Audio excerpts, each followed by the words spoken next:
নমস্কার। নমস্কার। আমি আত্মজীবন সেবা সংস্থা থেকে বিনা চক্রবর্তী বলছি। আমি রীতা সাহা।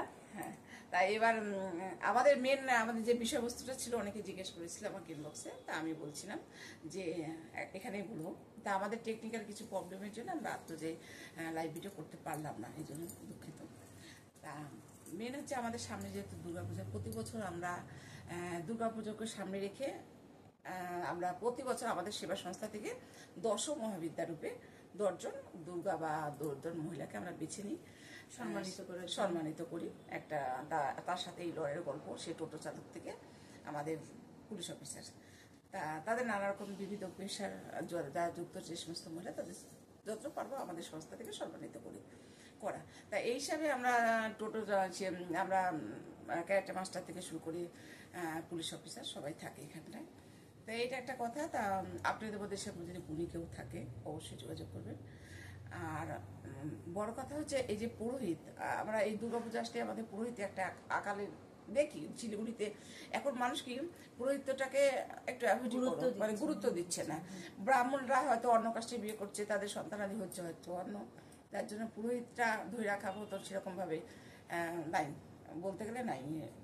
আমাদের সমাজে যে প্রেক্ষাপটটা সেটাকে বলবো আমাদের সামাজিক অবক্ষয় বলতে পারেন। তা সেই হিসাবে আমাদের যে সমস্ত ভাই বা বন্ধুরা অনলাইনে ক্লাস করান, আমি তাদের সাথে যুক্ত হই, কথা বলি।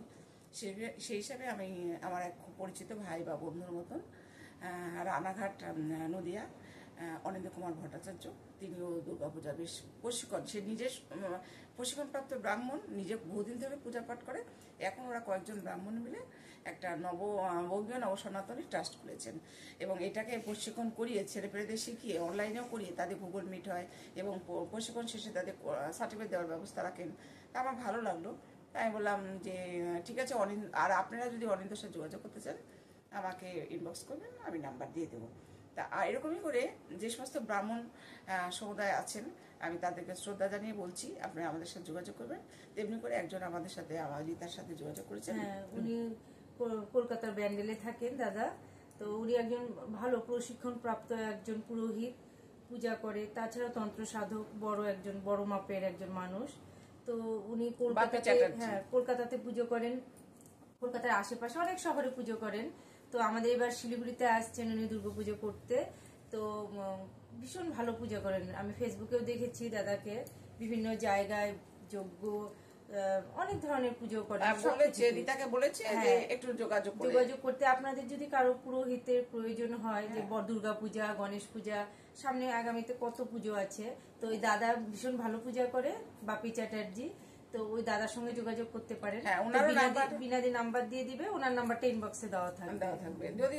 যদি আপনারা চান তাহলে আমি নাম্বারটা দিয়ে দেবো। তো এই পুরোহিতটাকে বাঁচাতে হবে, কারণ মানুষের, আর তাছাড়া এইসব ব্রাহ্মণ আমরা সত্যি কথা আমাদের সমাজের কাছে একটা গৌরবের কথা যে এরা ধরে রাখছে সেই পুজো পাঠকে।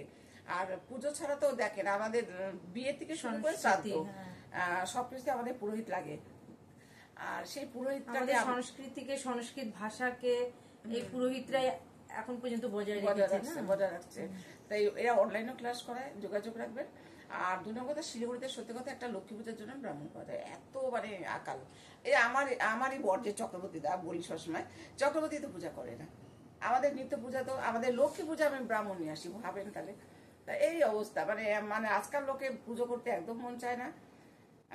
তাও এই আমার বর্দা ছোটদারা পূজা করে, ওদের থেকে একটু শিখছি। আমাদের চক্রবর্তী কোন রকম ব্রাহ্মণ না পেলে ওনাকে দিয়ে কোনো কাজ সারিয়ে নিই।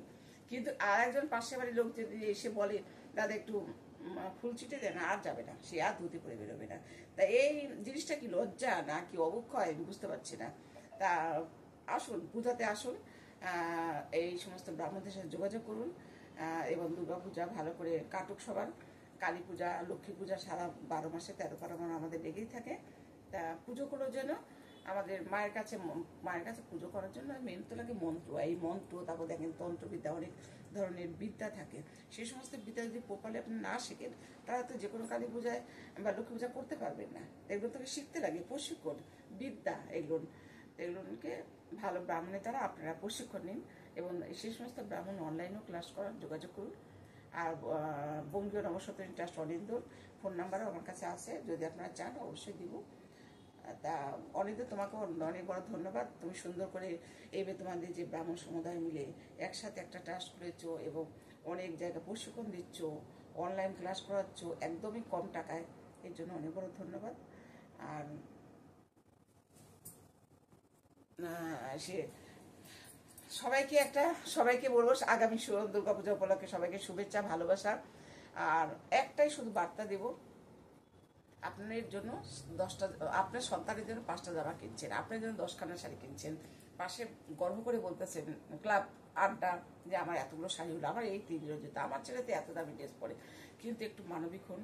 পাশের বাড়ি হয়তো আপনার লোক বাড়িতে যে বউটা কাজ করে তার বাচ্চারা হয়তো জামা হয়নি, বা ভ্যান চালায় তার বাচ্চারা জামা হয়নি। তা পারলে এদেরকে একটা জামা দিবেন পূজার সময়, পারলে তাকে একটু হাত খরচা দিবেন। কি আছে, কিছুই না, মানুষ তো খালি হাতে আসছে, খালি হাতে আমরা চলে যাবো। একটু মানবিক হয়ে মানুষের পাশে দাঁড়ান। আর